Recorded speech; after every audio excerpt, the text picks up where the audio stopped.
saya hormati Bapak Ibu pimpinan SMP 1 Larang Tuka dan yang saya banggakan guru-guru hebat SMP Negeri 1 Larang Tuka. Izinkan saya memperkenalkan diri saya.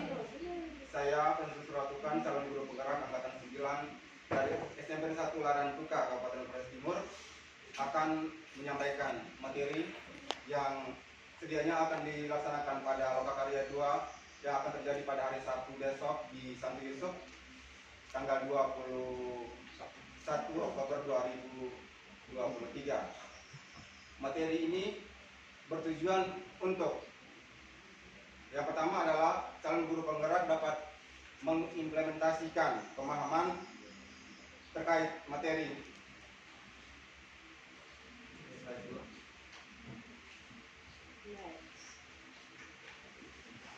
terkait budaya positif agar dapat membantu murid belajar dengan aman dan nyaman sesuai dengan filosofi Ki Hajar Dewantara.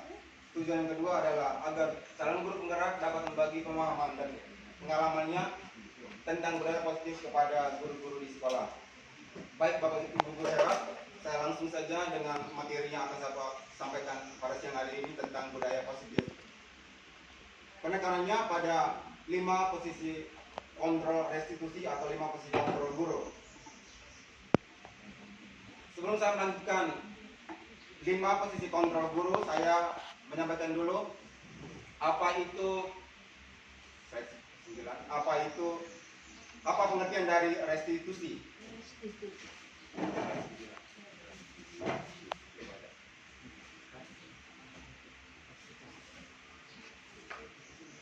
Menurut Charles Goshen tahun 1996, beliau mengatakan bahwa restitusi merupakan proses kolaboratif yang mengajarkan murid untuk mencari solusi atas masalah yang dilakukannya.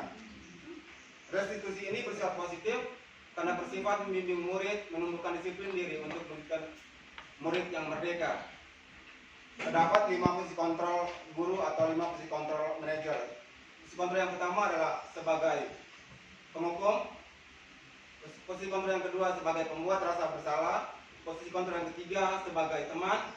Posisi kontrol yang keempat sebagai pemantau, dan posisi kontrol yang kelima adalah sebagai manajer. Mari Bapak Ibu guru hebat kita mengikutinya. Posisi kontrol guru yang pertama sebagai penghukum. Ciri-ciri dari guru yang memiliki posisi kontrol sebagai penghukum: yang pertama adalah mengadik, menunjuk-nunjuk. Yang ketiga berkaca pinggang. Berikutnya adalah membentak. Dan berikutnya dapat melakukan hukuman berupa verbal maupun fisik. Dampak dari posisi guru yang memiliki kontrol sebagai penghukum akan berdampak pada murid sendiri. Yang pertama, murid akan menjadi pendendam.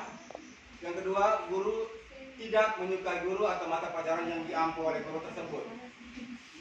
Kita masuk kepada posisi kontrol guru yang kedua adalah pembuat rasa bersalah. Ciri-ciri dari posisi kontrol guru sebagai pembuat rasa bersalah: yang pertama, guru akan memiliki suara cenderung melembut, tenang, namun kata-katanya menyalahkan murid. Ciri yang kedua adalah guru akan menyatakan hal-hal yang merasa kesalahan ada pada murid dengan membuat guru-guru menderita. Ini maksudnya bahwa perlakuan murid, misalkan di dalam kelas dia ribut, kita menegur murid tersebut dan dia terus melakukan, itu berarti imbasnya kepada guru akan merasa sakit hati. Dampak dari posisi kontrol pembuat rasa bersalah adalah murid akan merasa bersalah, itu otomatis, sehingga ini akan terbentuk identitas gagal. Dampak yang kedua adalah murid akan merasa rendah diri dan akan menarik diri dari lingkungan. Posisi kontrol guru yang ketiga adalah sebagai teman. Ciri-ciri posisi kontrol guru sebagai teman adalah: yang pertama, cenderung bersenda gurau untuk menghangatkan suasana hingga murid akan merasa senang, aman, dan akrab dengan guru.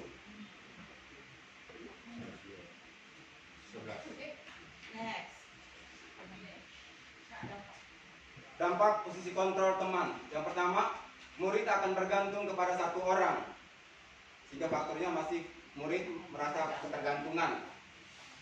Dampak yang kedua, murid tidak mandiri dan tidak bisa berpikir untuk diri sendiri, sehingga pada suatu waktu tertentu murid bisa berperilaku baik, namun hanya pada orang-orang tertentu saja. Posisi kontrol yang keempat dari seorang guru adalah sebagai pemantau atau monitor. Ciri-ciri dari pemantau atau monitor yang pertama adalah seorang pemantau akan bersuara datar, tidak emosional, tidak bersenda gurau ataupun menggunakan suara tinggi. Ciri yang berikutnya, tercipta identitas diri positif atau berhasil. Posisi pemantau mengandalkan penghitungan atau data untuk mengontrol murid. Ciri yang ketiga adalah pemantau perlu senantiasa memantau. Pada saat murid diberikan sanksi, maka guru pun harus selalu mengawasi.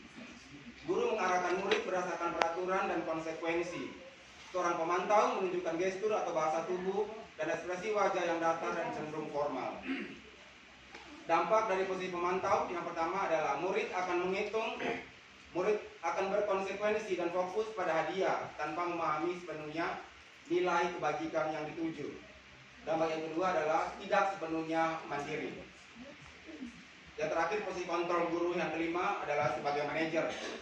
Ciri-ciri posisi kontrol manajer adalah yang pertama, suara manajer netral, tidak emosional, tidak terlalu ramah, dan tidak bernada tinggi.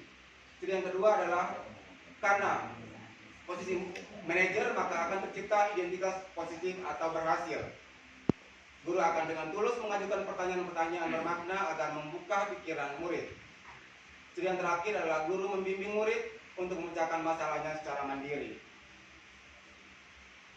Dampak dari posisi manajer yang pertama, murid akan mandiri. Karena sudah mandiri maka akan tercipta percaya